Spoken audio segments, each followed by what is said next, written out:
ბატონო პრეზიდენტო, დიდი მადლობა ძალიან თბილი სიტყვებისათვის რუსეთის მიმართ, მაგრამ უნდა ვთქვათ, რომ თქვენი სიტყვები ხშირად არ ემთხვევა თქვენს საქმეებს.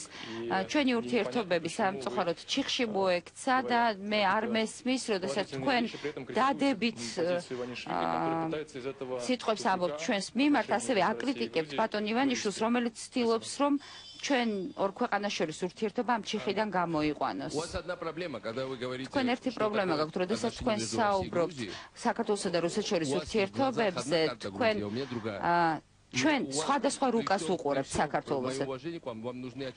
ჩემი ღრმა პატივისცემის მიუხედავად, თქვენ სათვალე გჭირდებათ იმისათვის, რომ დაინახოთ საქართველოს ის რუკა, რომელიც ჩვენ მემკვიდრეობით გვერგო, რომელიც საერთაშორისო საზოგადოებამ აღიარა და რამდენიც არ უნდა ირბინოთ ტუვალუში და ნაურუში იმისათვის, რომ მათ აღიარონ თქვენს მიერ ოკუპირებული ტერიტორიები, ამ ასამბლეაში არაფერი არ შეიცვლება. თქვენ ასევე გამოიყენეთ ისეთი გამოთქმა,